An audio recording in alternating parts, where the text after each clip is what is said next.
وہ حضور کے دشمنوں کو ذلیل کرنے کا دن ہے. تو آپ جو ہے وہ جب 7 ستمبر کا دن آئے نا تو آپ جو ہے ملک صاحب یہ اس جو ہے نا آپ اس کی ابتدا کریں.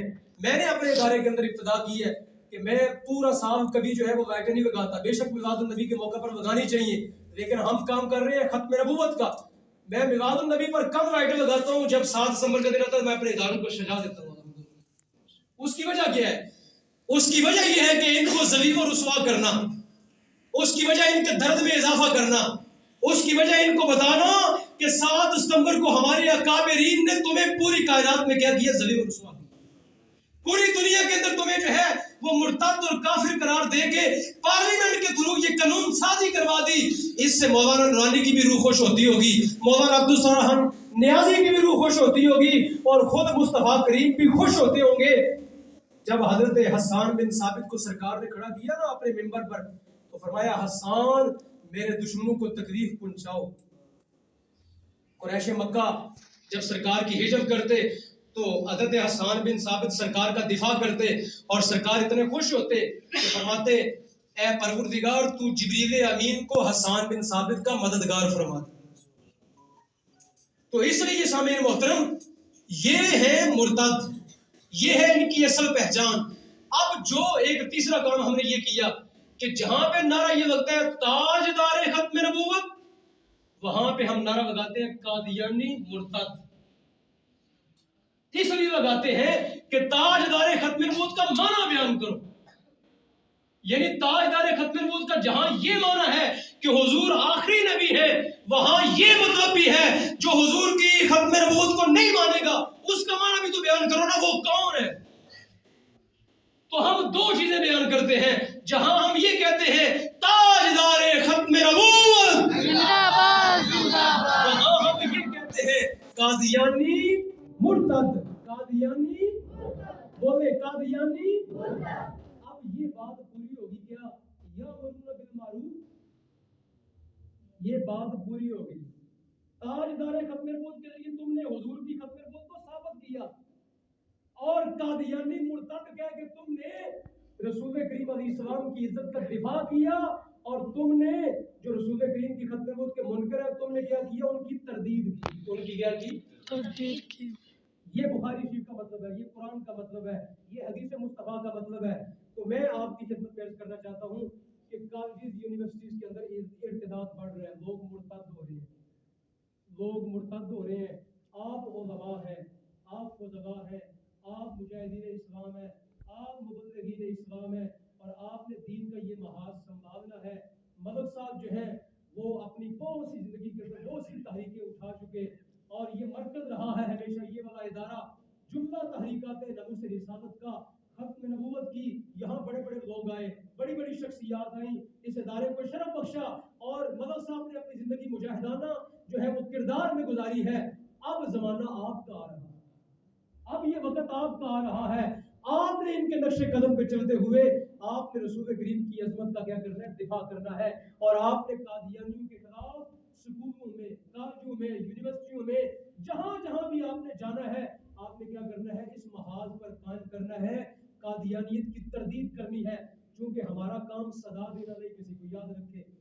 جب میں مرتد کہتا ہوں نا تو قادیانیوں کو تکلیف ہوتی ہے, لیکن میں ساتھ یہ مسئلہ بھی بیان کرتا ہوں کہ میں مرتد کہہ کہ تمہیں سزا نہیں دینا چاہتا, چونکہ سزا کا اختیار میرا ہے ہی نہیں. سزا کا اختیار ہے ریاست کا. سزا کا اختیار کس کا ہے؟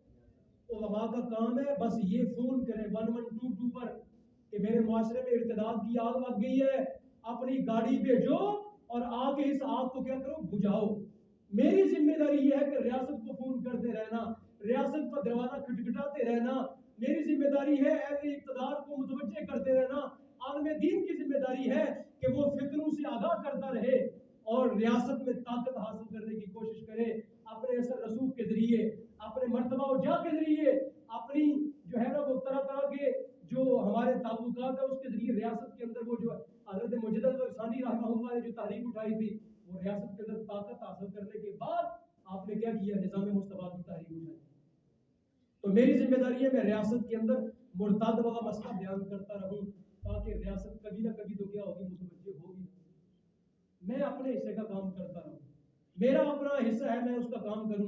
اگر میں یہ کام نہیں کروں گا، میں آخری بات کر رہا ہوں، اگر میں یہ کام نہیں کروں گا تو میں کھاتا کس کا ہوں؟ میں کھاتا کس کا ہوں؟ دین کا۔ میں کھاتا کس کا ہوں؟ میں پیتا کس کا ہوں؟ میرے کپڑے مجھے کس نے دیے؟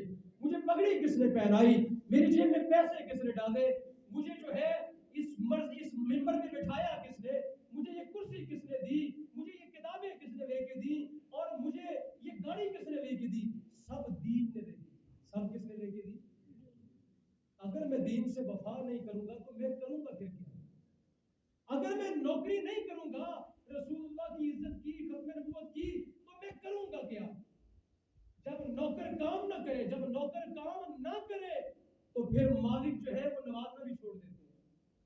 پھر مالک اس کا سوال بھی کریں گے کہ اتنا بڑا مرکز دیا تھا، اتنا بڑا مدرسہ دیا تھا، اتنی بڑی مسجد دی تھی، اتنی بڑی خانقاہ دی تھی، اتنی بڑی سجادگی دی تھی، بتاؤ تو صحیح میری عظمت کا اور میری ختم نبوت کا کام کیا کر دیا؟ قبر میں یہ سوال بھی ہو۔ تو اس لیے میری آپ کی خدمت میں گزارش ہے کہ اپنے حصے کا چراغ جلاتے رہیں، اپنے حصے کا کیا کرتے رہیں، ورنہ حضور پوچھیں گے آج تو ہم یہ بات اس طرح کر رہے ہیں نا، محمد سے وفاتوں نے کب، حضور نے کہتا ہے وَتُسْأَلُونَ يَوْمَئِذٍ عَنِ النَّعِيمِ، تم سے ہر نعمت کا سوال کیا جائے گا، تم سے ہر نعمت کا کیا کیا جائے گا؟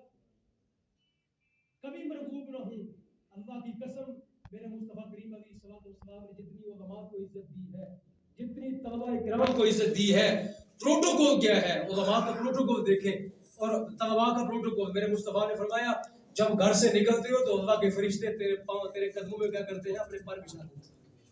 کبھی یونیورسٹی کے اسٹوڈنٹ کو بھی پروٹوکول ملا، ان کی گاڑی چھوڑ کے آتی ہے، تمہیں فرشتوں کے پر جو ہے وہ مدرسے کی دہلیز تک پہنچا کے جائے۔